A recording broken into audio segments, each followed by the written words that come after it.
seandainya memang kita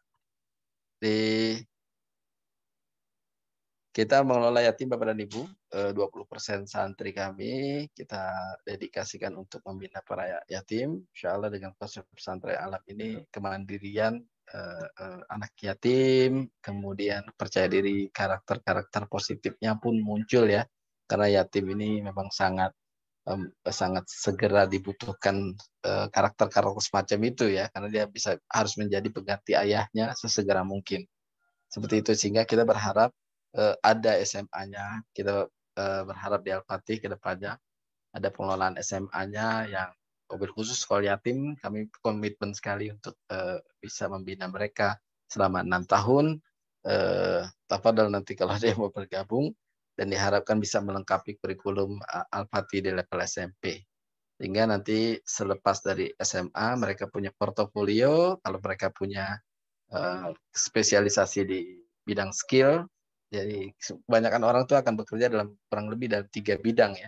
Spesialisasi, misalnya dia mau jadi pekerja, dia punya spesialisasi skill. Kalau dia mau wirausaha, dia punya kemampuan mentalitas dan manajerial. Kalau dia mau jadi akademisi, dia bisa lanjut ke bidang akademisi gitu ya. Nah, ini gambaran ke depannya program pendidikan di Al-Fatih. Pada Ustaz, sepertinya itu ya dari kami, insya Allah yang dapat kami sampaikan. Mohon maaf terburu-buru karena memang forumnya terbatas sekali. Syukron biikhtimamikum. Terima kasih atas perhatian dari Bapak dan Ibu sekalian. Assalamualaikum warahmatullahi wabarakatuh. Waalaikumsalam warahmatullahi wabarakatuh. Kami ucapkan kepada Ustadz Abdurrahman STP selaku Mudir Pesantren Alam Tahfiz Muhammad Al-Fatih atas penyampaian materinya. Kami berharap apa yang telah disampaikan bisa menambah sedikit wawasan tentang dunia pendidikan terkait dengan paradigma baru terhadap pendidikan yang pas bagi anak usia SMP. Baik, selanjutnya Bapak Ibu sekalian, kita melangkah ke materi yang kedua sekaligus yang terakhir, yaitu tentang kefokusan Al-Fatih, di mana nanti akan disampaikan oleh Kepala Pesantren Alam Tahfiz Muhammad Al-Fatih. Kepada Kepala Pesantren kami persilahkan dengan hormat.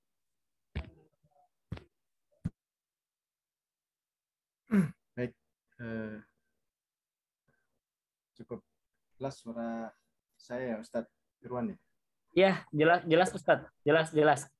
Baik. Silakan Ustadz. Oke, baik. Bismillahirrahmanirrahim. Assalamualaikum warahmatullahi wabarakatuh.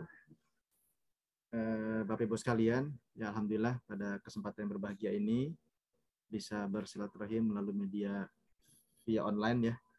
Jadi di dalam agenda batch kedua ini, Pendidikan Al-Fatih, kita memfasilitasi kepada calon orang tua santri yang memang belum bisa hadir ya pada saat kegiatan offline, karena kalau dilihat dari datanya memang ada yang dari Lampung ya, kemudian dari Jabodetabek gitu ya. Nah, sehingga media online ini cukup berperan lah ya untuk memfasilitasi untuk menginformasikan terkait dengan program visi misi kegiatan yang ada di Al-Fatih itu sendiri. Baik, untuk sesi kali ini saya sendiri tadi sudah disampaikan oleh Ustadz Irwan, nama Stedi Hujimatsu di Al-Fatih sebagai kepala pesantren ya. Biasa para santri memanggil saya Huji. Baik, tadi Ustadz Abdul sudah menyampaikan panjang lebar ya terkait dengan konsepsi pesantren Alam Al-Fatih. Ini luar biasa ya. Beliau sebagai praktisi di sekolah alam tentunya ya, dan alhamdulillah sudah banyak melahirkan generasi sekolah alam ya, khususnya di level SD, dan kebetulan juga anak saya juga dulu di sekolahnya beliau gitu ya, di sekolah alam Cendekia gitu, dan banyak hal perkembangan yang terjadi di sekolah tersebut gitu. Makanya kita bersama-sama untuk berkolaborasi untuk membangun di level SMP-nya gitu. Jadi sangat menarik sekali dengan konsep pesantren alam, sekolah alam ini. Nah, di SMP kali ini dari visi misi yang tadi Ustadz Abdul sampaikan ya, kita fokus ke apa sih yang menjadi fokus Al-Fatih itu sendiri ya di pesantren Alam Tahfiz Muhammad Al-Fatih. Baik, Bapak Ibu sekalian, langsung aja nih ya dari kita coba meramu gitu, kita coba meramu dari berbagai macam kegiatan yang kita lakukan, dan kita coba dari kurikulum yang ada gitu ya. Jadi ada 6 our focus, tadi sudah Ustaz sampaikan ya, terkait tahfiz Quran, leadership, karakter, English and Arabic communication, entrepreneurship, dan logical thinking. Jadi ke-6 hal ini merupakan pengejawantahan ya dari konsepsi sekolah alam itu sendiri gitu.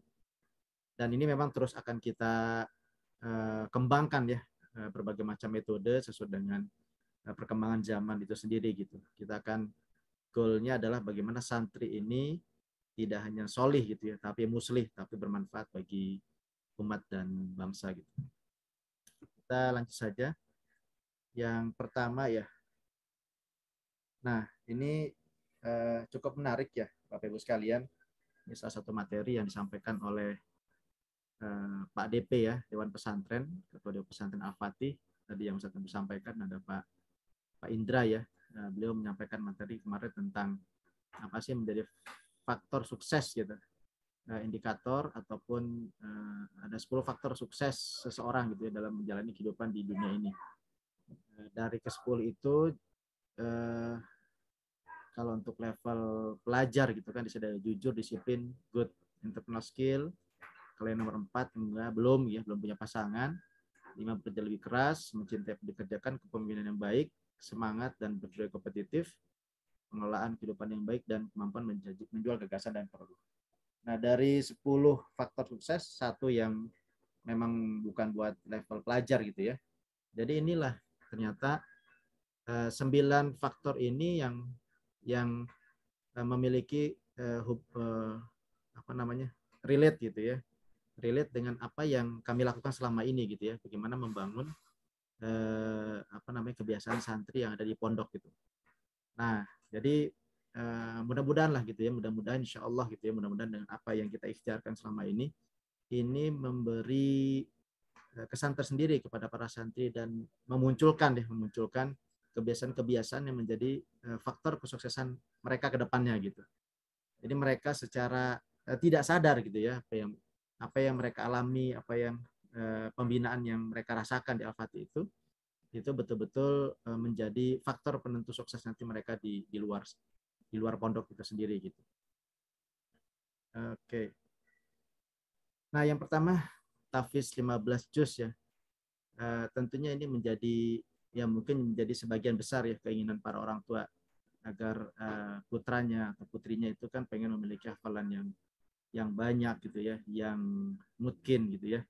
Dan maka kami memandang bahwa memang menghafal itu adalah sebuah kebiasaan yang sangat bagus ya tentunya, dan ini juga menjadi salah satu faktor yang bisa mendatangkan rahmat dan karunia Allah kepada hambanya yang betul-betul serius untuk mempelajari, mentadaburi, dan menghafal Al-Quran.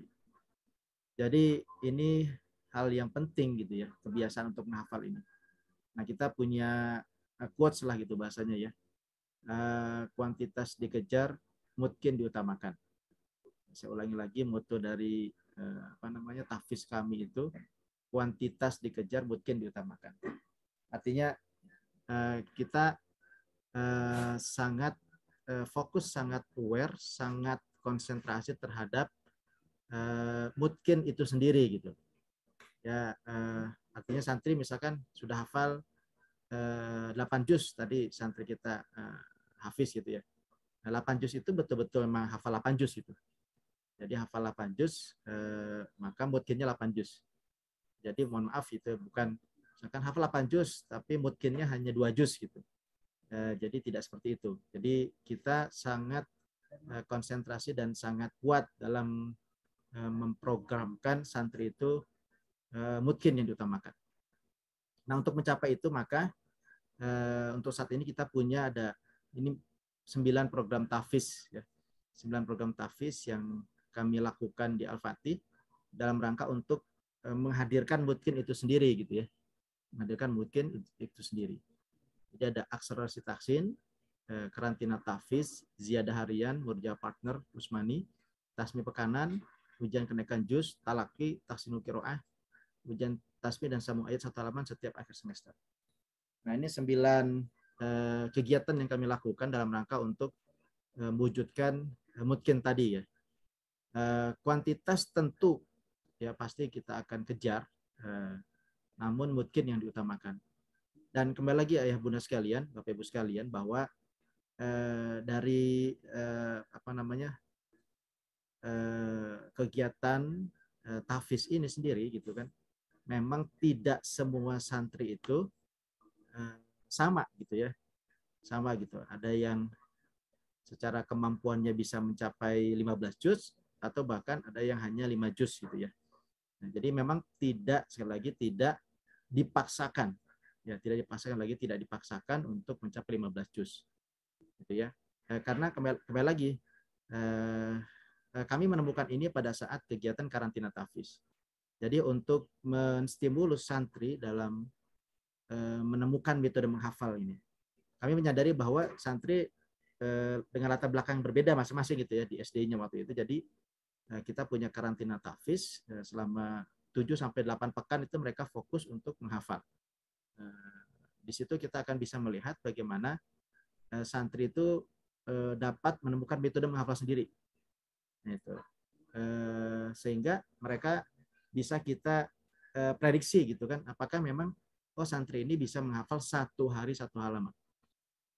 Jadi selama lebih kurang 2 bulan tersebut, target kita selain 2 juz hafalan, mungkin ya juz 30 dan juz 29, targetnya adalah mereka mampu menghafal 1 hari 1 halaman. Nah, karena ini akan menjadi sebuah kebiasaan ketika mereka masuk ke pasca karantina tahfiz. Nah, karantina tahfiz ini kita lakukan pada saat di semester 1 ketika mereka telah lulus program akselerasi tahsin. Gitu. Nah, jadi memang ini yang kita kembangkan, yang kita kuatkan adalah bagaimana memberikan motivasi kepada para santri ya, memotivasi para santri agar mereka bersungguh-sungguh, agar mereka menyadari dengan sepenuh hati untuk menghafal gitu ya, menjadi sebuah kebiasaan. Jadi bukan hanya sekedar hafal lupa gitu ya, tapi menghafal dengan standar regulasi yang telah kita tetapkan, dan ini menjadi sebuah kebiasaan ya benar sekali. Pada ujian semester 2 kemarin gitu ya, semester 2 kemarin itu kita ujian santri itu beberapa santri ada yang 5 juz sekali duduk ya bunda, 5 juz sekali duduk gitu.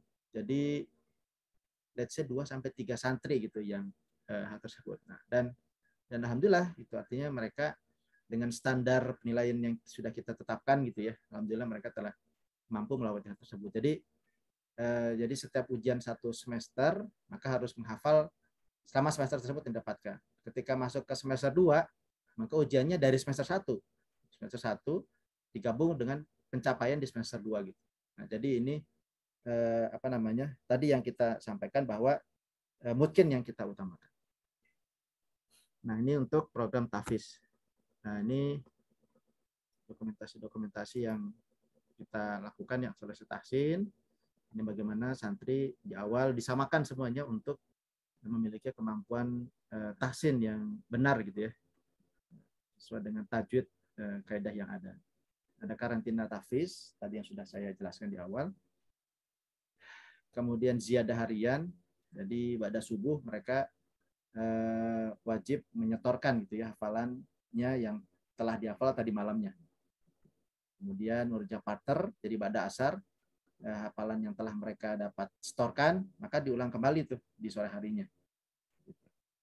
Jadi ini akan menguatkan ingatan mereka. Tasmiyah pekanan, jadi setiap hari Sabtu mereka semacam ujian hafalan selama 1 pekan yang mereka telah hafalkan. Jadi Senin sampai Jumat itu kan. Kalau setiap harinya mereka menyetor hanya yang dihafalkan tadi malamnya. Nah, jadi hari Senin malamnya, Selasa malamnya. Tapi ketika hari Sabtunya mereka menyetorkan selama 1 pekan. Nah, ujian kenaikan juz sebelum menghafal juz baru gitu ya. Jadi ketika melanjutkan juz yang baru, kita dari belakang ya Bunda sekalian ya, jadi juz 30, 29, Nah, 30 selesai, maka ada ujian kenaikan juz 30. Juz 29 selesai, ada ujian kenaikan juz 29 sebelum masuk ke juz 28 dan seterusnya. Talaki, jadi untuk membetulkan ya bacaan, terus kita pantau itu pada maghrib gitu. Jadi ada musrifnya yang membacakan dengan kaidah yang benar dan tepat, dan mereka mengikuti bacaan tersebut gitu ya. Dan kemudian ustadznya itu menanyakan hukum bacaan kepada beberapa santri. Ya, kemudian tahsinul qiraah, satu halakoh maksimal satu santri. Jadi kita di Al-Fatih memiliki konsep bahwa satu halakoh itu dipegang oleh satu halakoh, satu musrif itu memegang itu 10 santri. Nanti kita lihat kondisinya Bunda sekalian ya. Jadi maksimal itu 10 sampai 15 santri lah gitu. Jadi pengelolaan manajemen halakoh itu 10 sampai 15 santri ini dipegang oleh satu musrif. Dan tidak hanya halakoh ya, jadi perkembangan psikologinya, perkembangan adabnya, kemudian kesehariannya itu menjadi monitoring oleh musrif tersebut gitu ya. Jadi ini yang akan menjadi report bulanan. Jadi bulanan itu nanti para musrif akan menelpon kepada orang tua terkait dengan kondisi putranya gitu ya. Karena kami meyakini bahwa putra itu atau anak Bapak Ibu sekalian itu tidak serta-merta ketika dititipkan ke pesantren itu kan lepas gitu ya. Mereka punya hak juga. Jadi para santri ini punya hak untuk berkomunikasi gitu ya dengan orang tuanya. Mereka punya hak untuk mendapatkan nasihat dari orang tuanya gitu. Jadi kita akan berkolaborasi dengan orang tua untuk mengingatkan, mengarahkan gitu kan putra yang telah dititipkan di pondok itu. Jadi problematika yang ada gitu kan ataupun yang progres yang bagus pun akan kita sampaikan pada saat report bulanan ya, report bulanan, sehingga nanti orang tua akan mengetahui hal tersebut. Oke, nanti ada ujian karantina tasmi dan ikhtibar sama ayat Al-Quran. Nanti ujian ini di akhir semester ya kita lakukan untuk para santri gitu. Jadi memang di Al-Fatih untuk tahfiz, insya Allah ini menjadi standar kami ya, standar kami yang tadi di awal kita punya moto adalah kuantitas dikejar, mungkin diutamakan. Jadi ini para santri itu, Bapak Ibu sekalian itu nih di video call gitu akhir semester itu. Jadi ada ujian ikhtibar sambung ayat. Jadi nanti kita bacakan sepenggal ayat. Nah mereka harus melanjutkan sebanyak 1 halaman, baik dari ustadznya dan orang tuanya. Dan itu sebagai penilaian. Nanti kita akan lakukan video call dengan orang tuanya. Nanti orang tuanya yang akan menguji putranya gitu ya. Nah ini ujian karantina. Nah ini 9 standar tahfiz 15 juz yang kami ramu sedemikian rupa agar betul-betul terwujud. Nah, capaiannya ada bisa memiliki bacaan Al-Quran sesuai kaidah tajwid, itu kan punya kebiasaan menghafal Al-Quran, bisa memimpin sholat, sumber dalil untuk berdakwah, mengamalkan isi Al-Quran, mengajak Al-Quran, dan murjah hafalan bil ghaib. Jadi ini target capaian yang kita harapkan pada saat mereka memiliki hafalan yang mungkin gitu ya, yang mungkin. Baik, kita lanjut ke fokus yang kedua. Ini adalah English and Arabic Communication ya. Jadi kami menyadari bahwa kedepannya kita menjadi komunitas global gitu ya. Kita tidak bisa selalu berada di sebuah tempat yang namanya Indonesia gitu ya. Tapi kita akan bertemu dengan banyak orang dari luar negara kita gitu kan. Kita banyak berinteraksi, lagi dengan zaman digital saat ini gitu ya, pasti berbagai macam kerjasama dan sebagainya itu dengan pihak luar, sehingga era global itu tidak bisa kita hindari. Maka kita harus bekali para santri untuk menguasai bahasa Inggris dan Arabik. Ini menjadi salah satu fokus kami gitu ya. Anak-anak kita itu memiliki kemampuan berbahasa yang baik, bagus dari sisi bahasa Inggris dan Arabik. Nah, untuk mencapai itu kita memiliki 7 program ya, 7 program.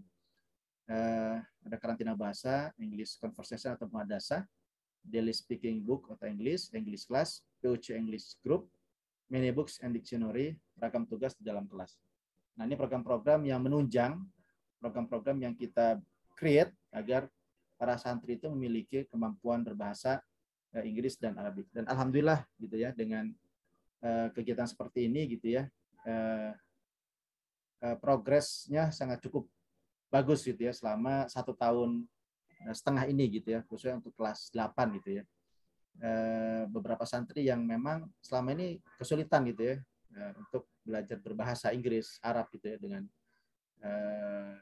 metode yang kita lakukan ini, minimal PD mereka untuk berbahasa itu sudah muncul gitu ya, sudah muncul. Jadi mereka sudah pasif sebagai pasif. Mereka memahami ketika musrif atau ustadznya mengajarkan bahasa Inggris, ngomong bahasa Inggris gitu. Nah, sekarang proses mereka sedang membiasakan untuk bisa berbahasa Inggris ataupun Arab. Nah, kemarin kita sudah melakukan karantina bahasa Inggris dan Arab. Jadi Tahfiz punya karantina, bahasa juga punya karantina. Selama 1 pekan mereka full 3 hari bahasa Inggris dan 3 hari bahasa Arab. Jadi sehari-hari selama karantina tersebut mereka wajib menggunakan bahasa Arab ataupun Inggris. Nah, ini kita terus melakukan riset ya Bapak Ibu sekalian di pondok kita gitu. Jadi menggunakan media modul, buku, kemudian segala percakapan yang ada di Al-Fatih itu kita ambil, kemudian kita translate ke dalam bahasa Inggris dan bahasa Arab gitu. Dan ini nanti akan menjadi semacam buku saku ya, yang akan dipergunakan para santri dalam kesehariannya. Nah, setiap malam ini kita melakukan partner gitu ya. Mereka berpasangan untuk saling bertanya menggunakan bahasa Inggris dan bahasa Arab. Jadi selama pekan 1 ke 2 bahasa Inggris, pekan ketiga keempat bahasa Arab. Dipergilirkan itu, setiap malam itu gantian. Sepasang lah gitu ya, untuk menyampaikan tersebut. Jadi mereka sudah mempersiapkan mau ngomong apa aja, dan ini disaksikan oleh teman-temannya. Ini luar biasa Bapak Ibu sekalian, dengan program ini keberanian itu muncul gitu, mereka jadi terbiasa gitu ya. Sangat menarik sekali ketika mereka melakukan hal tersebut. Daily speaking gitu ya. Jadi memang hal-hal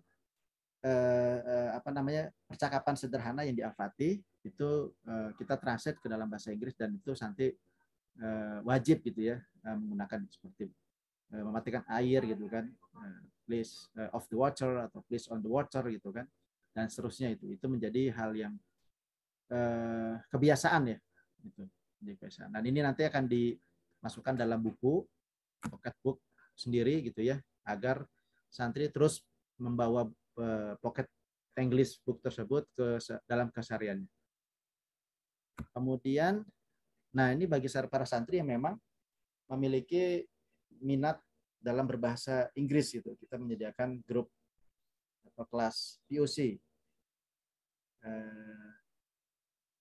POC English gitu ya. Jadi santri-santri yang memang senang gitu ya, senang berbahasa Inggris gitu ya. Jadi mereka sebagai role model bagi teman-temannya gitu ya, agar mereka menggunakan bahasa Inggris sehari-hari dan mengajak teman-temannya agar berbahasa Inggris. Nah, target capaiannya dari English Indonesia adalah santri menyukai bahasa Inggris dan bahasa Arab, dan santri tentunya mampu berkomunikasi bahasa Inggris dan bahasa Arab. Minimal basic lah gitu ya. Dan ini akan terus kita evaluasi, kita pantau progresnya seperti apa selama mereka di Al-Fatih untuk level SMP ini. Baik, yang ketiga, karakter building. Membangun karakter ya, tadi Ustadz Abdul sudah disampaikan di awal gitu ya. Bagaimana dengan konsepsi sekolah alam ini, itu banyak sekali ya program-program, kegiatan-kegiatan yang memberikan tidak hanya sekedar pengetahuan ya, tapi mengambil mengambil pelajaran dari setiap kegiatan tersebut. Kan ini sesuatu hal yang penting gitu ya. Jadi mereka bisa mengambil banyak manfaat ya dari kegiatan yang telah mereka lakukan. mereka banyak mengambil insight, mereka mengambil hikmah gitu. Dan tentunya ini kita yang kami dari pondok menyediakan fasilitas itu gitu. Jadi kalau bahasanya jalan-jalan kami bukan hanya sekedar jalan-jalan. Naik gunung santri tidak hanya sekedar naik gunung, mungkin banyak orang yang naik gunung. Mungkin banyak orang yang jalan-jalan gitu. Mungkin banyak orang yang trekking, tapi apa refleksi yang bisa kita ambil dari kegiatan tersebut? Nah, ini titik tekan dari Sekolah Alam seperti itu. Titik tekan dari konsepsi Sekolah Alam, bagaimana kita mengambil banyak refleksi dari kegiatan-kegiatan yang telah kita lakukan. Dan tentunya hal ini kan penting bagi pembentukan karakter manusia ya.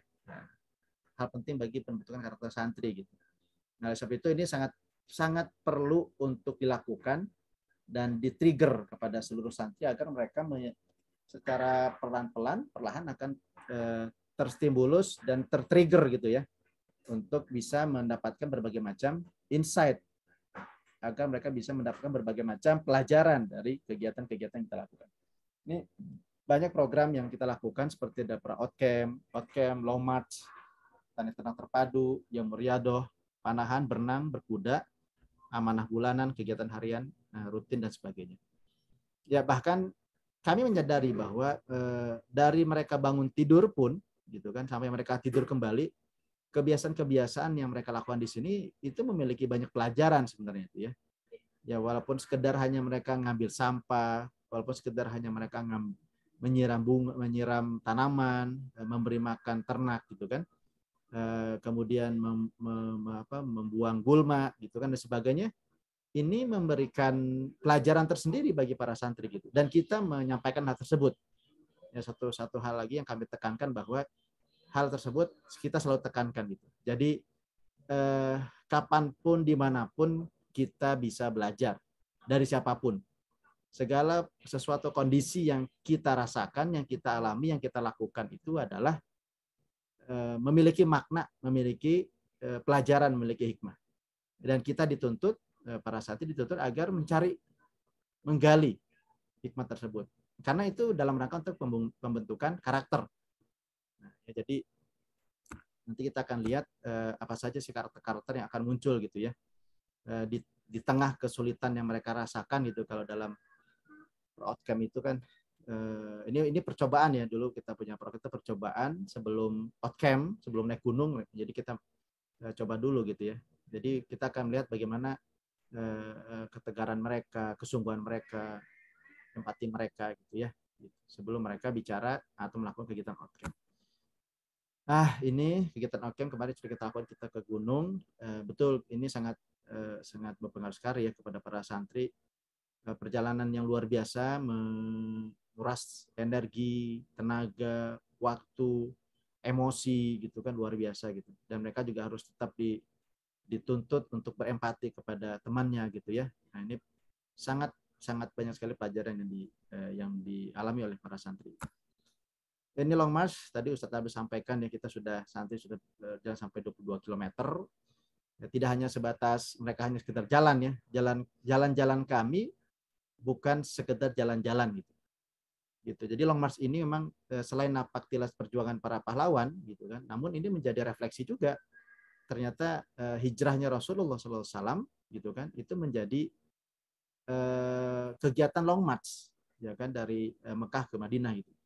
Lebih kurang hampir 600 km kurang gitu. Itu long march juga gitu. Jadi ternyata Allah telah menyiapkan grand design sebelum Rasulullah memenangkan pertempuran ya, dengan kaum Quraisy, dan kemenangan-kemenangan selanjutnya, maka semuanya berangkat dari hijrah, semuanya berangkat dari long march gitu ya. Long march menjadi kegiatan awal Santri Al-Fatih untuk memberikan kesadaran bahwa perjalanan kehidupan ini tentu melelahkan, tentu bikin kita capek, tentu bikin kita kesal, tentu dengan banyak ujian segala macam. Yuk sama-sama kita jalanin ini gitu. Jadi ini long march ini dilakukan pada saat 16-17 Agustus di setiap tahunnya gitu. Kemudian tani ternak terpadu juga sama. Ini menstimulus santri untuk lebih care terhadap makhluk hidup gitu ya, dan sumber makanan santri juga gitu ya, menanam kangkung, bayam dan sebagainya. Nah, jadi mereka di sini dituntut tentang kerja keras dan menjawab bekerja sama. Ada perkebunan, ada tani ternak padu ya. Ini Bapak Ibu sekalian, kalau kita lihat nih pakaiannya, yang satu gamis, yang bawahnya ini pagi-pagi nih jam 6:30 sampai jam 7, ketika mereka selesai jiadah, mereka sudah punya jadwalnya gitu, sudah terregulasi harus nyiram. Gitu. Jadi udah selalu gitu. Karena kalau lewat nanti tanamannya tidak tumbuh subur maksimal gitu. Ini perikanan juga ada. Ini peternakan ya. Jadi sekarang alhamdulillah nih banyak ayam di Al-Fatih. Yaumul Riyadhah, jadi hari olahraga. Jadi setiap Rabu kita full melakukan Yaumul Riyadhah, ada panahan, ada berenang ya. Untuk di bulan Oktober ini kita akan masuk ke berenang selama 7-8 kali pertemuan. Nah, tadi targetnya sudah disampaikan 2000 meter, kemudian nanti ada trapping dan seterusnya. Kemudian memanah, ini berenang. Nah, karakter building yang capaiannya yang kita harapkan adalah tentunya pertama kita bicara tauhid, bicara kejujuran, ya kan, kemudian etos kerja, disiplin, yakin atau percaya diri, gitu kan, dan tangguh. Nah, ini menjadi capaian dari pembentukan karakter sendiri. Oke, yang selanjutnya fokusnya adalah leadership and managerial. Karena kita memberikan semacam coach, semacam prinsip gitu ya kepada para santri adalah apabila kamu belum bisa mengatur ya, atau tidak bisa mengatur dirimu sendiri, maka kamu akan diatur oleh orang lain. Jadi bicara leadership berarti bicara kepemimpinan. Bicara kepemimpinan berarti bicara melayani ya, bicara melayani. Manajerial berarti manage, mengatur ya. Sebelum bisa mengatur orang maka harus mengatur diri sendiri gitu. Jadi setiap kegiatan yang kita lakukan memang tuntutannya adalah para santri mengelola diri mereka sendiri. Dari bangun tidur mereka harus membersihkan tempat tidurnya, merapikan, menata lemarinya gitu kan. Ini hal yang sederhana. Hal yang lebih besar lagi adalah pada saat mereka akan melakukan perjalanan outcamp gitu ya. Ketika harus membawa perlengkapan yang banyak gitu. Dan ini luar biasa ya sekalian. Perlengkapan itu bukan perlengkapan yang simpel gitu ya, tapi yang kompleks, yang betul-betul harus 100% gitu. Karena kalau itu tidak dilakukan, tidak dicek by detail, maka itu sangat berbahaya gitu. Nah, seperti misalkan ketinggalan jas hujan misalkan gitu ya. Atau jas hujannya terlalu berat gitu kan. Atau ada misalkan makanannya tidak sesuai dengan porsinya atau berlebih dan seterusnya. Jadi memang betul-betul dituntut kesadaran penuh ya, kesadaran penuh seluruh peserta atau santri dalam mempersiapkan ketika perjalanan outcamp tersebut. Nah, ini capaian leadership ya, mereka mengatur orang, mengendalikan orang, mengkomunikasikan, motivasi, berstrategi, melayani dan menjaga mutu.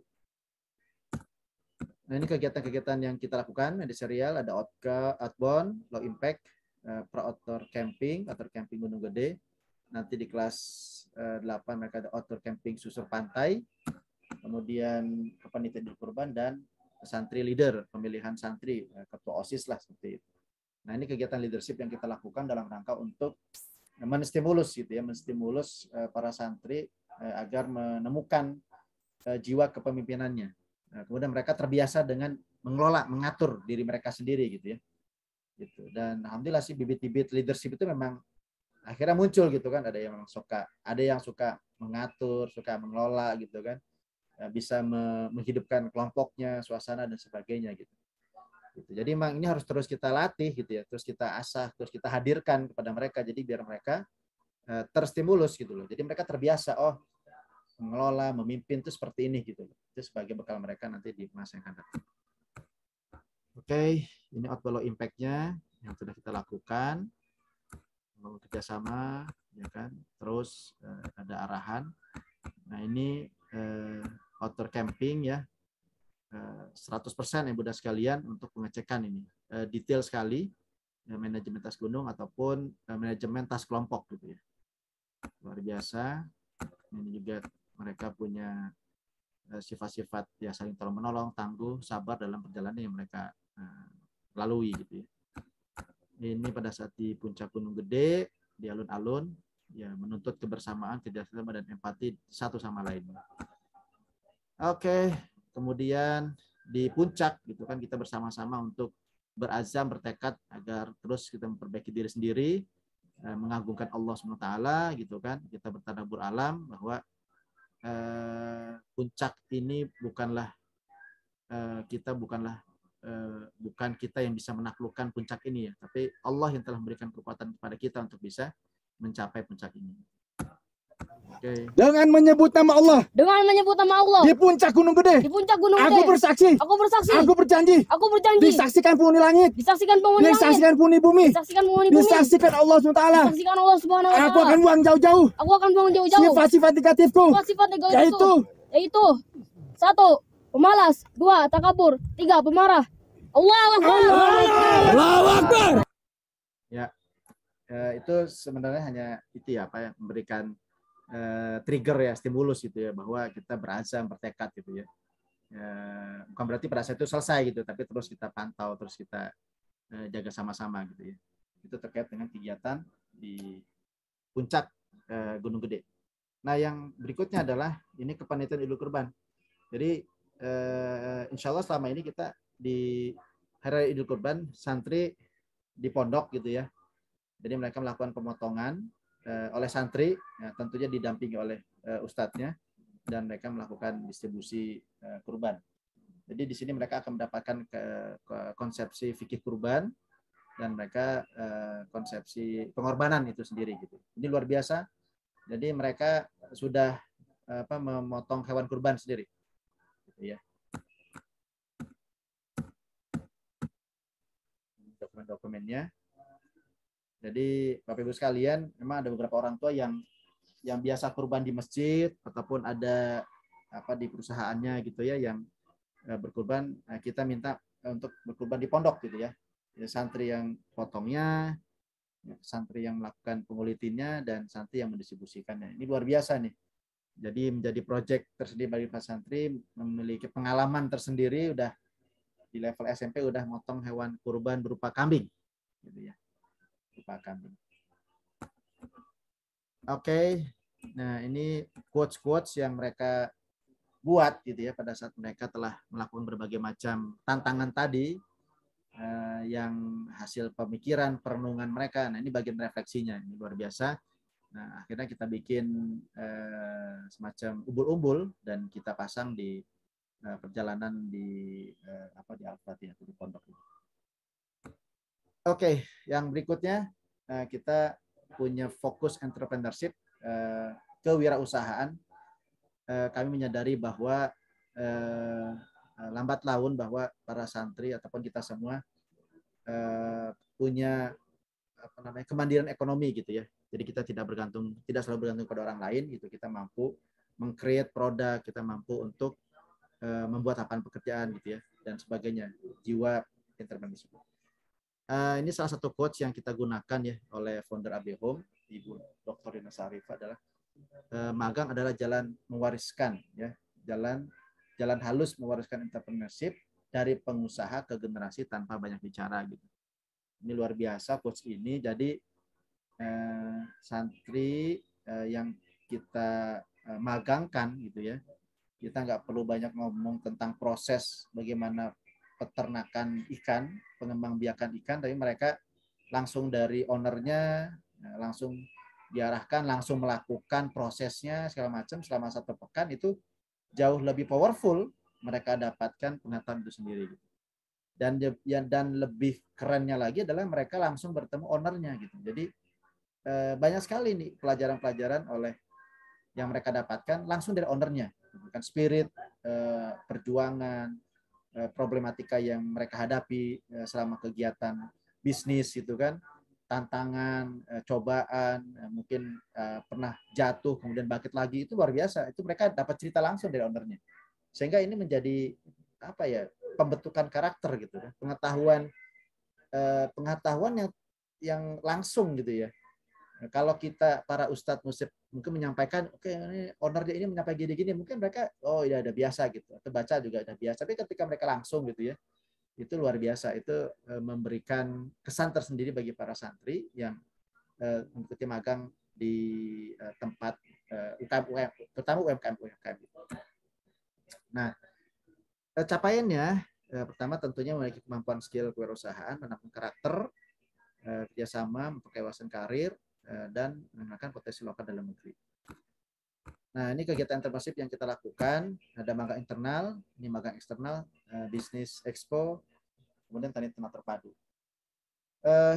Tadi di hari ini tadi kita melakukan kegiatan Milad Al-Fatih yang ketiga, dan santri membuat magang expo ya, magang expo plus bisnis expo. Jadi beberapa untuk kuliner sudah menghasilkan produk, dan mereka sudah jualan tadi, jualan kursu dan keripik pisang ya, kurma susu dan keripik pisang. Nah, ini foto-foto yang ini magang internal, ini magang eksternal. Waktu itu kita magang di Tahu Sumedang, Pak Haji Komon yang ada di Bojonggede gitu. Luar biasa nih, petua-petua, nasihatnya, sarannya itu luar biasa, sangat berdampak terhadap santri itu sendiri. Nah, ini kegiatan magang internal, tentu ada briefing dan sebagainya. Santri dipersilakan untuk memilih magang yang diminati, itu magang internal. Ada kuliner, perkebunan, peternakan, perikanan, dan bahasa. Nah, kita memfasilitasi hal tersebut. Jadi bukan paksaan harus kemana, tapi atas dasar kesukaan mereka gitu. Berdasarkan bidang yang kita siapkan. Ini magang internalnya. Macam, nah ini magang eksternal. Ya. Jadi magang eksternal lebih adab ya, adab terhadap owner, kemudian terhadap karyawan dan sebagainya, itu yang sangat concern kita gitu. Jadi santri kita tuh memang betul dikondisikan di awal agar selalu menjaga adab dan sebagainya. Ini magang eksternal kemarin di perkebunan, anggrek, ini di peternakan, dan ini di perikanan. Ini capaian-capaian yang mereka dapatkan ya selama kegiatan magang. Dan setelah itu mereka tentu melakukan presentasi kepada Ustadz, kemudian mereka membuat media eksplorasi, media expo, membangun kreativitas gitu kan. Dan yang terakhir mereka harus menyampaikan kepada orang tua, menjelaskan proses selama mereka magang. Jadi di level SM ini kelas 7, kelas 7 semester 2 kemarin, ini mereka sudah melakukan hal ini. Jadi kemampuan mereka secara bertahap itu meningkat gitu kan. Dan ini jadi setiap semester setiap tahun itu ada 2 kali magang internal dan magang eksternal. Dan kita memberikan apresiasi dalam proses magang. Oke, yang terakhir ini ya, kegiatan logical thinking. Ini menjadi kurikulum Al-Fatih. Kenapa? Karena alam yang Allah hadirkan ke muka bumi dan menjadi tempat tinggal manusia itu kan memiliki kaidah-kaidah ya, kaidah-kaidah alam gitu. Ada sunatullah gitu. Nah, ini harus dibangun di dalam pemikiran para santri ya, agar mereka bisa menganalisa, bisa membaca, dan bisa membuat sebuah kesimpulan, hipotesa dan sebagainya gitu. Jadi itu hal yang penting mereka lakukan. Ini ada kaidah sains, jadi mereka sudah terus distimulasi dan mereka punya keterampilan dalam proses sains sendiri ya. Ada mengamati, menanya, mendata, menganalisa, dan mengkomunikasikan. Ini ada detailnya nanti dilakukan. Nah, ini kegiatan sains. Ini gambar dulu kita ganti ya, math dan talent project. Jadi kegiatan pelajaran umum yang kita adopsi di Al-Fatih itu selain bahasa Indonesia, bahasa Inggris, yaitu pelajaran sains dan matematika, ya, sains, matematika, serta talent project gitu ya, dalam membangun logika objektif itu sendiri. Nah, kemarin para santri alhamdulillah pikir air sudah jadi dan hasilnya lampu kedap-kedip. Nyala tapi masih kedap ini. Terus mereka berkreasi untuk menyalakan lampu ketika diputar oleh tangan mereka sendiri gitu ya. Jadi memunculkan keingintahuan santri itu luar biasa ya Bunda sekalian. Mereka sangat antusias itu kan ketika mereka mencoba mempraktekkan gitu sampai ada sebuah momen yang Now we look this and switch this and Coba matiin satu. Tambah satu lagi, nyalain satu. Lagi. Good, cabut. Matiin NCB-nya. Cabut colokannya. Oke. Dan yang terakhir Bunda sekalian, ini ada sebuah perenungan buat kita semua bahwa anak-anak kita semua adalah investasi tidak hanya di dunia tapi akhirat.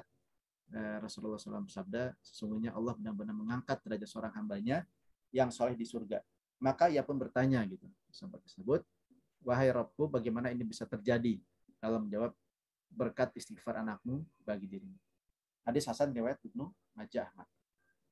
Baik, Bapak Ibu sekalian, demikian pemaparan program Our Focus kami, yang insya Allah ini sudah kami lakukan ya. Insya Allah ini sudah kami lakukan selama 1,5 tahun ini, dan alhamdulillah kami menyadari bahwa ada peningkatan yang luar biasa signifikan kepada para santri, dan tentunya terus akan kita kita kembangkan ya berbagai macam metode yang tepat, yang terus melekat betul-betul kepada santri itu sendiri gitu ya. Bahkan kami sampaikan kepada Bapak Ibu sekalian ya, kepada orang tua santri bahwa nanti pada saat libur pun gitu ya, kita punya program untuk para santri ya, project lah gitu bahasa. Jadi libur itu bagian dari project gitu, sehingga waktu 2 pekan di rumah itu mereka tidak gabut lah bahasanya itu, tidak gabut, tapi mereka kita siapkan project agar mereka tahu apa yang akan mereka lakukan, tahu apa yang mereka rancang, tahu mereka sesuai dengan bidang minatnya masing-masing gitu. Jadi bagian dari stimulus penguatan minat bakat. Wallahu a'lam bishawab. Demikian pemaparan dari saya. Mohon maaf jika ada yang kurang. Saya kembalikan kepada MC. Assalamualaikum warahmatullahi wabarakatuh. Waalaikumsalam warahmatullahi wabarakatuh. Baik, terima kasih kepada Kepala Pesantren Alam Tahfiz Muhammad Al-Fatih, Ustadz Setiadi Huji Marsu, SSI, atas penjelasan materinya terkait kefokusan Al-Fatih. Ada 6 tadi, dan itulah kefokusan di pesantren sebagai sumber kajian untuk melakukan atau membuat sebuah kegiatan-kegiatan. Jadi kita fokus membuat kegiatan tidak jauh dari kefokusan yang disebutkan tadi Ustadz Huji. Baik, di akhir kami akan memberikan kesempatan, siapa tahu ada masukan atau pertanyaan di sesi interaktif ini. Kami persilakan kepada Bapak Ibu sekalian untuk bisa langsung bertanya. Dipersilakan.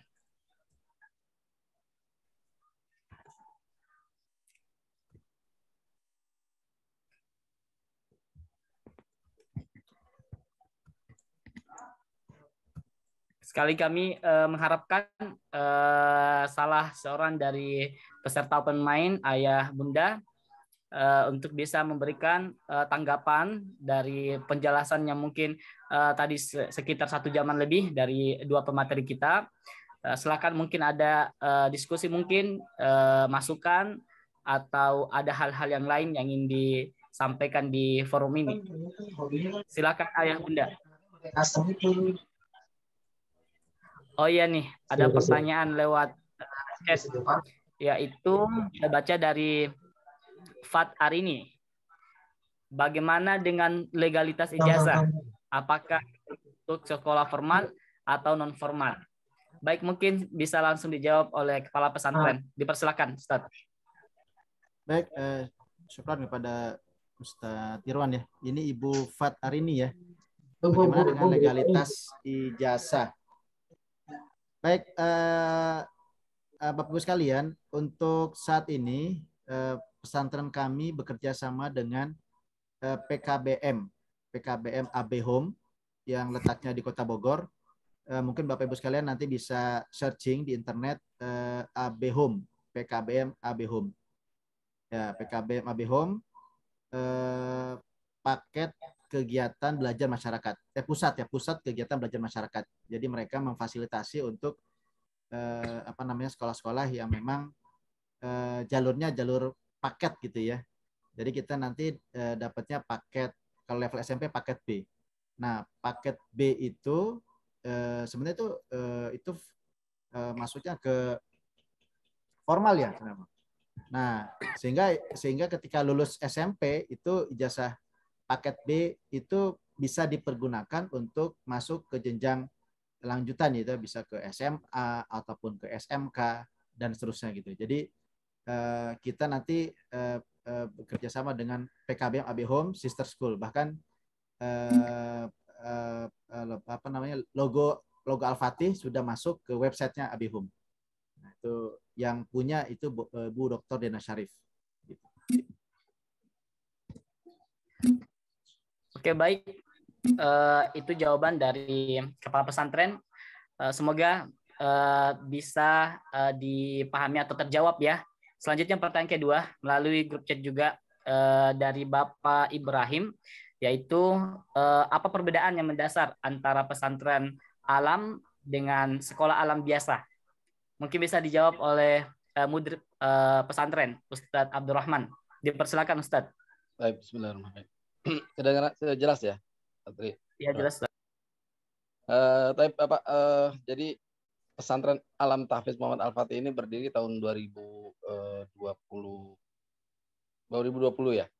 2020, kemudian cikal bakalnya itu adalah boarding Al-Fatih tahun 2012, waktu itu menjabat sebagai kepala sekolah SMP Sekolah Alam SLSAI ya, SLSAI. Saya menjabat sebagai kepala sekolah. Saya melihat luar biasa konsep sekolah alam. Cuma memang muatan pesantrennya kurang, tentunya pelajaran agamanya sangat kurang ya, dalam ekspektasi saya ini sangat kurang. Tapi saya tidak menyalahkan sekolah alam. Karena apa? Karena waktu mereka hanya 7.30 sampai 15.30.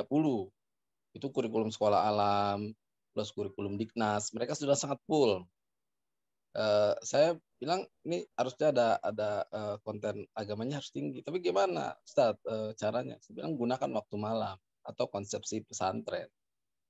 Sehingga ada muatan di malam hari yang bisa kita isi dengan konteks dengan materi pesantrenan dan tahfiz tentunya. Jadi memang anak-anak kita harus tanda petik dari bangun tidur sampai dia tidur, dia penuh dengan kurikulum seharusnya gitu ya.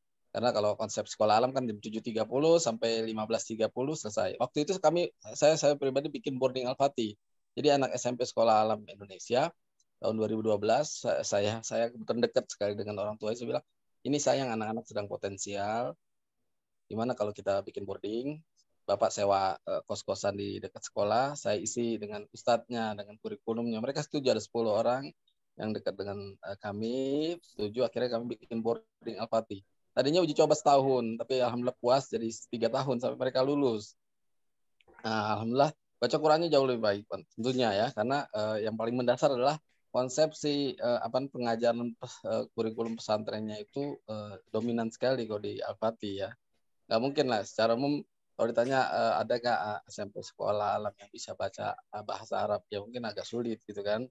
Tapi kalau pesantren sudah confirm lah insya Allah ya, dari sisi bahasanya, dari sisi Al-Qur'annya, dari sisi pelajaran kepesantren seperti fikih, nahwu dan lain sebagainya itu dapat. Jadi yang paling mendasar Pak adalah kita 24 jam.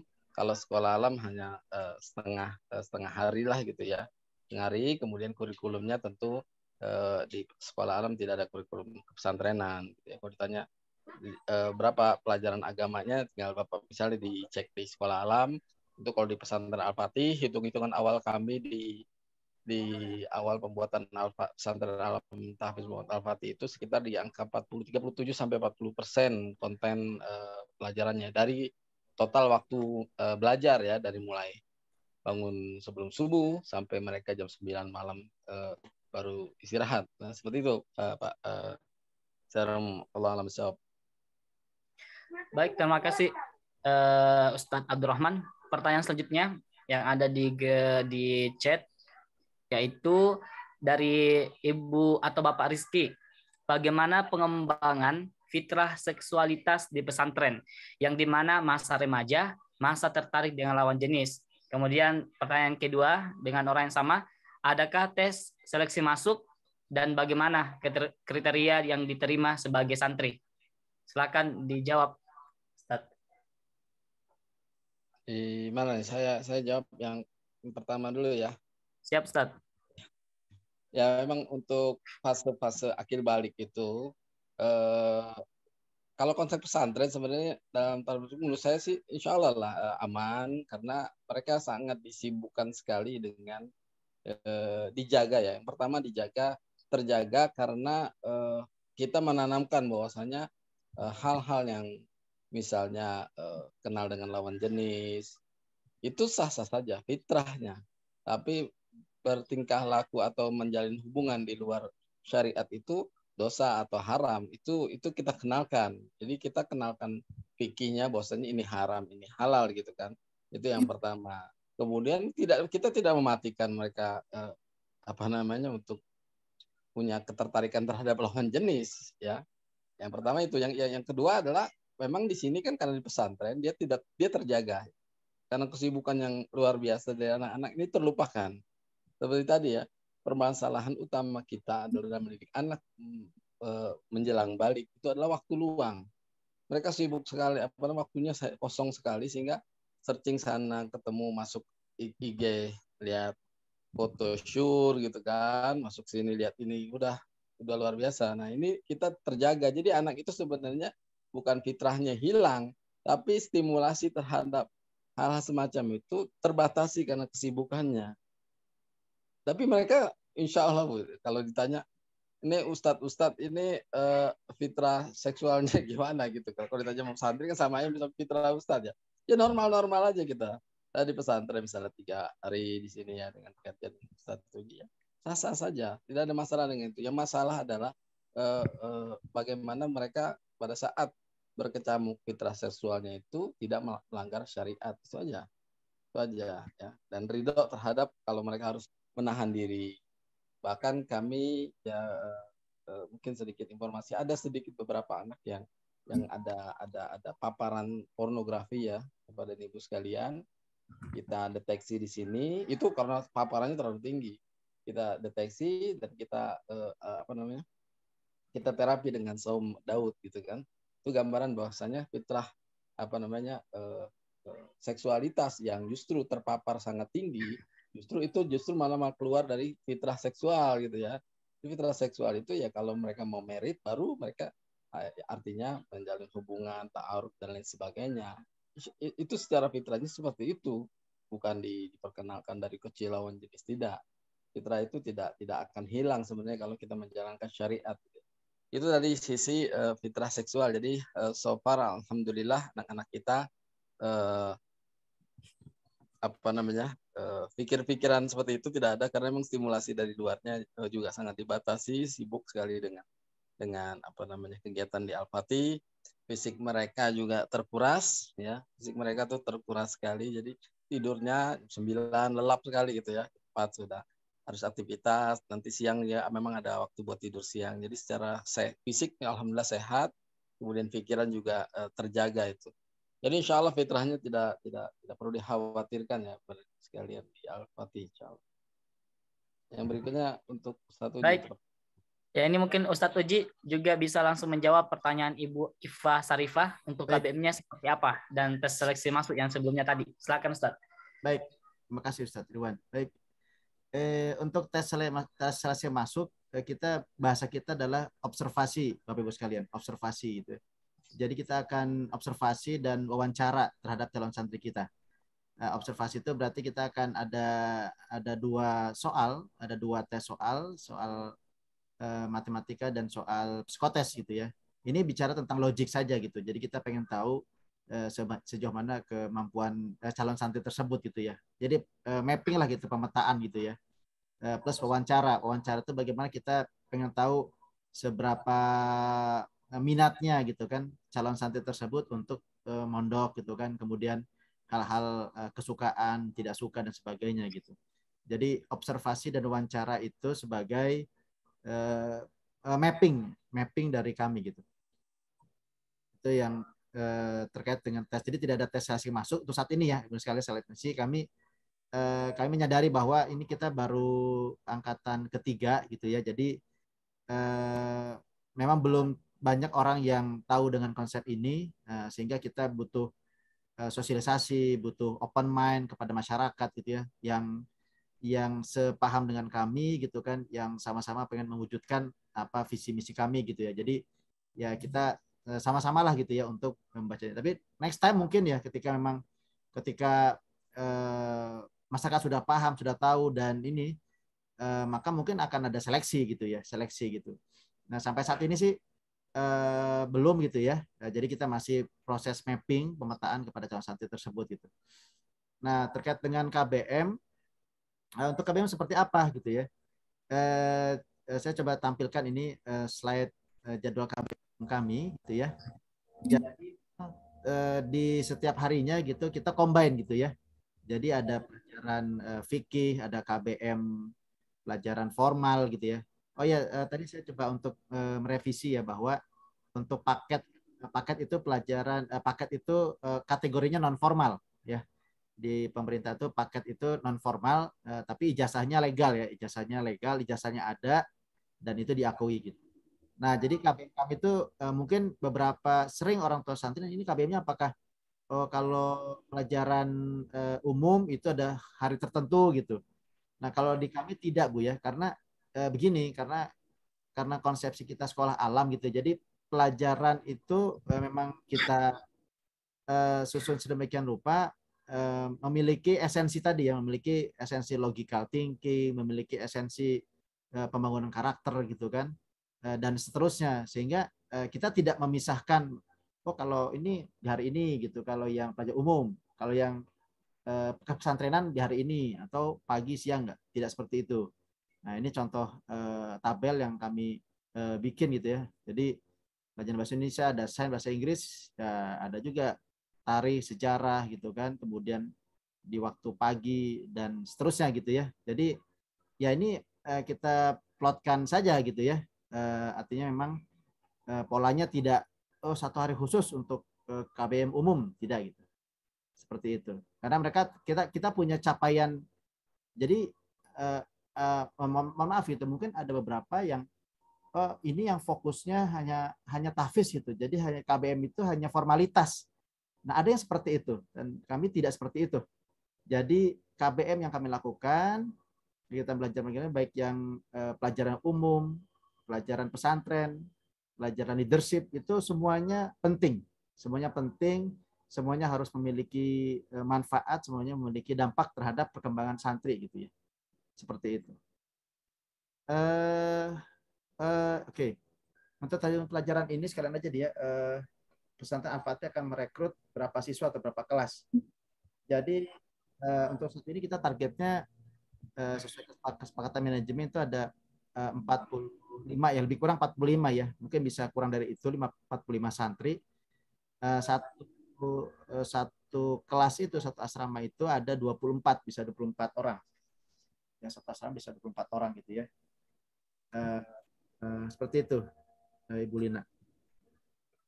Nah ini Ustadz Abdul nih terkait dengan ini ada Bu Wida Depok ya, soal apakah ada ini bagaimana pihak pesantren menyikapinya? Ini Ustadz Abdul. Ustadz Abdul. Baik. Oke. Untuk bullying ya, Bapak dan Ibu sekalian, untuk bullying itu hal yang tidak bisa dihindari ya. Artinya bukan juga kita juga memperbolehkan bullying. Jadi bullying itu ada dua pendekatan. Itu alhamdulillah kami ikut pelatihan menanggapi bullying di psikologi. Jadi bullying itu ada dua pendekatan. Yang pertama pendekatan dari pembulinya dan pendekatan dari korbannya. Kita akan counter di keduanya. Ini penting sekali ya. Artinya kalau anak kita sering dibully, memang bahasanya bisa jadi memang ada sifat-sifat yang menyebabkan atau ada raut muka yang menyebabkan seseorang itu tanda petik layak dibully oleh lingkungannya gitu ya. Jadi kita akan memperbaiki, yang pertama dari sisi korban akan memperbaiki pensikapan. kesikapan. Ada anak-anak yang dinasihati, dikasih tahu, ngeyel gitu. Ngeyel. Saya sering menemui itu anak-anak dengan wajah yang nyebelin. Nah, itu kan pola asuh. Artinya pada saat mungkin di rumah itu sifat menyebalkannya itu tidak ditegur oleh orang tua, masyarakat yang akan menegurnya. Ya, pada saat dia masuk ke dunia sosial pasti ada yang menegurnya dan mungkin akan dominan. Nah, kita akan berikan penyadaran bahwa saya sikap-sikap semacam itu menyebabkan kamu jadi dibully. Ya, munculkan karakter baru yang tadinya misalnya ngomongnya omdo gitu ya, omong doang. Nah, kita kasih mereka karakter yang baru ya, kalau ngomong harus serius, harus yang benar agar kamu tidak dibully. Itu dari sisi korban. Yang kedua dari sisi pelaku bully. Ya, pelaku bully pasti kita hukum. Jadi kalau di Al-Fatih, kalau bully itu kita alhamdulillah nggak terlalu banyak menemui bullying ya di sini. Dan memang yang kalaupun ada ya tadi di sisi korbannya yang harus kita munculkan karakter baru agar baik ya. Yang kedua dari sisi pembulinya juga kita kemarin ada kejadian, contohnya ada kejadian ada kesalahan gitu, kesalahan tindakan yang menyebabkan maaf ada satu santri mungkin terluka gitu. Saya bilang ke santri yang melakukan, ya udah kalau kamu nggak sengaja besok ada penyengukan, kamu minta maaf ke orang tuanya. Saya sampaikan bahwasanya anak-anak di santri di Al-Fatih itu mereka punya orang tua dan semua orang tua ingin anaknya berjalan baik di pesantren, tidak sehat walafiat, tidak dibully. Kalau kamu bully, kalau kamu menyakiti, kalau kamu menzalimi, urusannya bukan hanya para muslim Al-Fatih. Walaupun di muslim juga kita lakukan treatment. Kita insya Allah tiap malam Kamis kita ada meeting rutin dan memang agenda yang cukup panjang adalah membahas tentang personal santri. Alhamdulillah santrinya belum banyak. Kita di 2 angkatan ini sehingga coverage penjaraannya, degradasi atau kejadian akhlak yang terjadi di Al-Fatih itu terpantau dan langsung bisa diselesaikan ya. Jadi seperti minggu lalu ya ada kejadian tadi. Ya, hari ini saya bilang kantum nanti ketemu bapak ini tolong minta maaf. Bilang, ya kita udah rekayasa dengan orang tuanya, Pak, ini ada santri yang melakukan ini ke anak bapak, nanti kalau dia minta maaf ditanya-tanya aja ke nasihat. Jadi pendidikan itu rekayasa. Jadi kita nggak mau kalau ada kejadian itu jadi heboh nggak jelas tapi tidak ada manfaatnya buat para santri. Jadi kita merekayasa agar hal-hal yang positif bisa dicapai oleh dua belah pihak, baik para yang membuli dan para korbannya juga harus punya sifat yang lebih lebih maco, lebih gagah, lebih berani. Nah, itu yang insya Allah dengan metode seperti itu. Dan yang juga penting di sekolah alam itu biasanya bully itu jangan terjadi karena apa? Karena kita respect terhadap semua pencapaian santri. Jadi kadang-kadang bully itu terjadi pada nilai-nilai di masyarakat yang hanya menghargai satu nilai saja. Misalnya dia lebih kaya dari kita, atau dia lebih pintar dari kita. Kalau di Al-Fatih kan banyak keunggulan ya. Ada si A unggul di berenang, si B unggul di panahan, si C unggul di tahfiz. Jadi mereka punya respect satu sama lain ya gitu. Kamu ngebully aja, kamu ngebully dia, kamu tidak lebih baik dari dia loh. Jadi ada kesadaran bahwasanya kita berbeda, kita punya keunggulan, kita punya kekurangan, kita saling menghormati gitu ya. Itu insya Allah Bu, samping kita berdoa dari para ustadz, orang tua juga agar anak-anak kita terhindar dari kezaliman kecil semacam itu insya Allah. Baik, betul. Baik Ustadz, ini Afan nih ada 3 lagi pertanyaan, mohon untuk bisa dijawab singkat Ustadz karena waktu sudah mendekati maghrib. Yang pertama itu Bapak Abi Abian, bagaimana bentuk belajar di Al-Fatih? Kemudian dari Ibu Fat Arini, yaitu apakah KBM-nya mengikuti kurikulum Diknas? Yang terakhir dari Ibu Lina dan Bapak Kasdi, yaitu saya banyak mendengar di beberapa pondok pesantren hilang milik pribadi. Bagaimana pengamanan di Pondok Al-Fatih sendiri untuk meningkatkan kejujuran para santri? Terima kasih. Silakan Ustadz, mungkin Ustadz Uji bisa menjawab.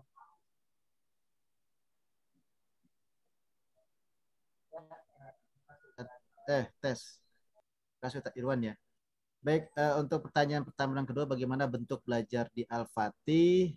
Jadi tadi yang kita sampaikan di awal ya terkait dengan our focus ya. Bentuk belajar di Al-Fatih itu tidak hanya sebatas klasikal gitu ya. Jadi tadi belajar itu bisa di mana saja, kapan saja, dan oleh siapa saja gitu ya. Jadi value ataupun titik tekannya adalah bagaimana santri itu kan bisa mengambil sebanyak-banyaknya ilmu manfaat dari setiap pelajaran gitu. Di kelas tentu kita ada gitu ya, kelas di saung gitu ya, di masjid gitu kan. Jadi bentuk belajarnya klasikal. Nah, namun di setiap kegiatan yang kita lakukan juga itu juga bagian dari bentuk pembelajaran ya. Tergantung dari capaian apa saja yang ingin kita dapatkan dari setiap kegiatan tersebut. Nah, untuk KBM-nya mengikuti kurikulum Diknas. Nah, kami mengikuti kurikulum PKBM. Tadi yang saya sampaikan di awal ya, menggunakan paket B berarti ya, paket B. Paket belajar B gitu. Karena kalau kita lihat Bapak Ibu sekalian, mungkin sekarang sudah sedang digaungkan kurikulum merdeka ya. Kemarin kita diundang oleh Diknas Kota Bogor gitu ya, dari PKBM AB Home. Memang gaung kurikulum merdeka itu ternyata implementasinya itu sebenarnya sudah dan sedang dilakukan oleh kurikulum yang ada di paket gitu ya ternyata gitu. Jadi ilmu itu lebih banyak penerapannya gitu mestinya gitu ya, bukan hanya sebatas tataran teori gitu kan, knowledge saja gitu, tapi lebih ke arah contextual learning gitu, pembelajaran kontekstual itu yang memang sebenarnya sudah dilakukan di paket-paket program non formal itu ya, yang ada di pemerintah itu sendiri gitu. Nah, jadi justru ketika pada saat kita ada workshop IKM implementasi kurikulum merdeka, malah orang Diknasnya ya sangat mengapresiasi kepada para PKBM yang sebenarnya mereka sudah secara tidak langsung mereka menerapkan kurikulum merdeka sendiri dengan kurikulum paket B itu sendiri gitu. Jadi esensi kurikulum itu adalah bagaimana pelajar siswa itu mengalami gitu kan, bukan hanya sekedar mengetahui, tapi mereka tidak mengalami gitu. Jadi mengalami itu sebuah sebuah pelajaran yang sangat penting gitu ya. Nah, di Al-Fatih sebagai pondok pesantren alam, jadi banyak pengalaman yang banyak yang luar biasa sehingga mereka banyak stimulus, banyak mengalami gitu. Maka Ustaz Abdul, ini yang terkait dengan kehilangan barang ya? Ya, kejujuran ya. Jujuran. Ya, yang pertama dalam perubahan seseorang itu biasanya kita pakai 3 ranah unsur manusia. Yang pertama hati, yang kedua pikiran, yang ketiga jasad. Ya. Jadi yang pertama dalam proses pembentukan karakter, kalau anak gak jujur itu kita kasih tentunya doktrin-doktrin atau nilai-nilai agama atau hadis terkait dengan kejujuran. Sudah pasti itu. Sudah pasti. Kita punya media ada di bab hadis, di pelajaran hadis itu kita belajar tentang 101 hadis budi pekerti. Memang titik tekan kita di akhlak sekali. Di akhlak sekali. Jadi anak kultum setiap zuhur insya Allah tentang hadis itu. Yang kedua, kalau saya pribadi ada jadwal di Jumat pagi untuk kultum ba'da subuh atau kajian ba'da subuh. Saya masih konsep di akhlak. Ya akhlak. Ada misalnya ada fenomena apa nih? Fenomena ketidakjujuran. Insya Allah kita akan bawakan itu menjadi tema sentra untuk misalnya muhadharah hari Senin pagi, apel Senin pagi kita ada tentunya pembina. Nah, kita tekan di situ. Nanti Jumat di saya ada kultum subuh, saya tekan juga di situ. Dari sisi logika tentu kita juga sampaikan bahwasanya nilai-nilai semacam itu tidak akan menyebabkan kamu berhasil nanti di dunia kerja dan sebagainya. Kemudian juga tentunya dari sisi fisik kita kalau ada pelanggaran akhlak itu pernah kita kejadian kehilangan sendal ya di gunung. Itu kita hampir 1 jam terlambat untuk memastikan siapa yang berbohong di antara santri ya, karena memang ada yang kehilangan sendal cuma kok nggak ada yang ngaku gitu. Nah ini akan menjadi titik tekan kita tidak akan bergeser sebagaimana Rasul juga ya, kalau ada pelanggaran akhlak dari sahabat waktu itu langsung diberesin, jadi tidak berlama-lama ya, tidak diabaikan gara-gara ada pelajaran ya udah nanti masalah selesai, enggak, kita stop pelajaran, kita selesaikan masalah akhlak ini. Karena itu memang karakter ya. Mohon maaf, ini juga karakter yang mungkin muncul selama 12 tahun sebelum anak-anak masuk pesantren gitu ya. Anak-anak kan dari luar pesantren ini kan masuk dengan berbagai pola asuh ya. Pola asuh. Biasanya kalau di anak yang kurang jujur itu mungkin pola asuhnya di orang tua itu terlalu keras. Terlalu keras sehingga dia harus berbohong untuk memberikan kesenangan ya, agar ayah senang nih, saya bohong, udah belajar belum? Udah. Jadi dia terbiasa dengan pola-pola seperti itu. Ini kan masa lalu ya, sehingga pada saat dia datang di Al-Fatih, kita verifikasi akhlaknya, karakternya, kita catat dan kita report ke orang tua. Kita report. Walaupun 100% pendidikan sudah di Al-Fatih, tetap sekali ya, tetap di sesi pada saat penjengukan, sehari sebelum penjengukan kita telepon orang tua perkembangan anak, tolong ibu nasihati anak di sini pada saat penjengukan, orang tua memberikan penekanan yang sama untuk satu karakter anak yang harus dibenahi atau dipuji atau diapresiasi ya. Jadi memang ini kalau istilah gontor gitu, kita pesantren itu tidak membentuk orang baik ya. Ini hanya hidayah dari Allah SWT. Kita tetap berusaha dengan berbagai prosedur, doa, kesolehan dari orang tua juga menjadi bagian dari kontribusi terhadap anak-anak kita menjadi baik di Al-Fatih tentunya, atau di pesantren pada ala kulli hal. Di sekolah alam konteks akhlak sebagai panglima itu menjadi hal yang sangat tinggi, insya Allah. Jadi kehilangan sendal dan lain sebagainya, gayung kalau di sekolah lain mungkin pesantren pada umumnya ya, rodit, hal yang lumrah. Kalau kita akan jadi permasalahan serius. Allah alam. Baik Ustadz, mungkin ini sepertinya pertanyaan terakhir sangat penting dan perlu dijawab dari pesantren saya kira. Jadi setelah itu mungkin kami cukupkan langsung dari kepala pesantren untuk closing statement karena sudah menit masuk sholat maghrib. Jadi pertanyaan adalah dari Abian, bagaimana menghadapi situasi sesama jenis Ustadz? Seperti yang kita dengar terjadi antara santri ataupun berasal dari pengajar. Maaf, semoga bisa mencegah daripada mengobati. Mungkin Ustadz bisa dijawab Ustadz Abdul. Iya, seperti tadi ya Bu, kalau seandainya ada tendensi atau kecenderungan kerusakan moral atau ya penyelewengan dalam fitrah seperti suka terhadap sesama jenis, itu kan ya dosa besar ya. Kita tegaskan bahwasanya kita tidak menerima itu. Nah, anak-anak itu pasti ada stimulasi sebelum ke pesantrennya biasanya. Jadi tidak serta-merta ada di sini. Jadi ada yang pembawaannya dari awal sudah misalnya kemayu dan sebagainya, ya kita treatment dengan seharusnya ya, biar lebih maco dan lain sebagainya, biar lebih fitrah dan lain sebagainya. Kita ya memang alhamdulillah sih beberapa program Al-Fatih itu maco sekali ya, maco dalam artian kemudian juga kita tegaskan bahwasanya ya kita pernah kultum ya, pertama waktu MOS ya, masuk siswa ke Al-Fatih pertama kita ada MOS 1 pekan itu salah satunya ada semacam studium general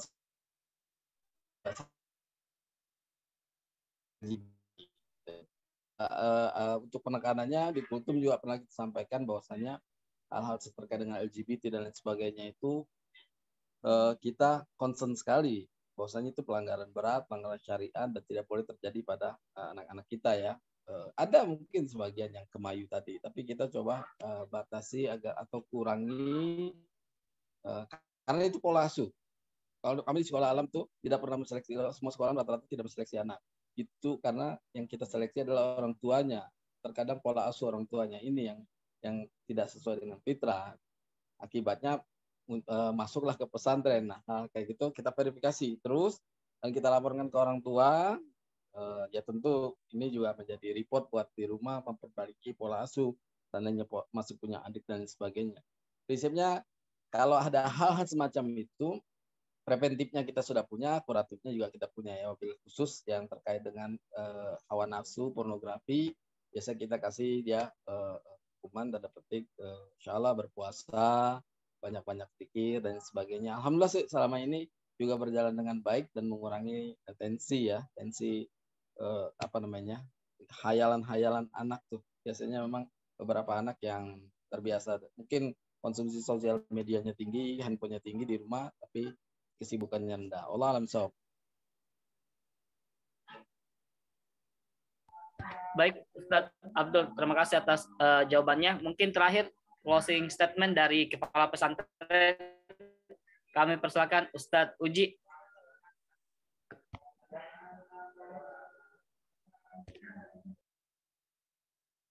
Baik, kepada Bapak Ibu sekalian, ya terima kasih sebelumnya yang telah berkenan untuk mengikuti agenda Open Mind sampai sore ini. Jadi closing statement yang akan kami sampaikan adalah bagi ayah bunda sekalian sepemahaman dengan konsep yang telah kami tawarkan, yang telah kami jelaskan gitu ya. Maka proses selanjutnya adalah Bapak Ibu sekalian bisa langsung mendaftarkan putranya ke pesantren Al-Fatih.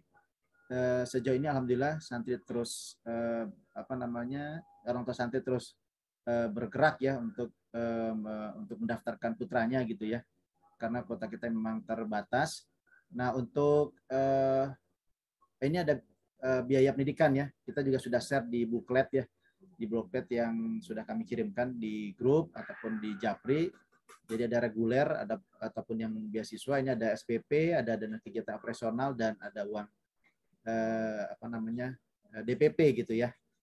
Nah, bagi ayah bunda sekalian yang telah mendaftar, jadi mendaftar open mind itu kan dengan biaya 50.000 itu telah mengurangi biaya pendaftaran formulir, biaya formulir pendaftaran santri baru.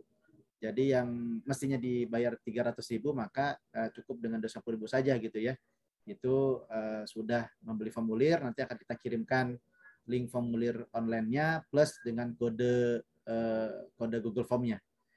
Nah, kami memberikan apresiasi kepada para orang tua yang telah ikut hadir dalam kegiatan Open Mind. Untuk yang reguler tentunya ya, untuk yang reguler, yang dana pembangunan pesantren yang harusnya dibayar 15 juta, maka di gelombang 1 ini kita memberikan potongan Rp500.000. Jadi Ibunda sekalian itu cukup membayar 14.500.000 dan itu juga bisa dicicil. Nah, nanti hal tersebut bisa diatur dalam akad atau skema pembayaran cicilan untuk DPP itu sendiri. Ya, mungkin itu saja Ustadz Irwan, closing statement saya. Jazakumullah khairan katsir kepada ibunda sekalian. Insya Allah ini memberikan kebermanfaatan buat ibunda sekalian. Setidaknya mengenal lebih dekat dengan Al-Fatih, dan mudah-mudahan kita dapat bekerja sama di pesantren Alam Tahfiz Muhammad Al-Fatih untuk kedepannya. Terima kasih.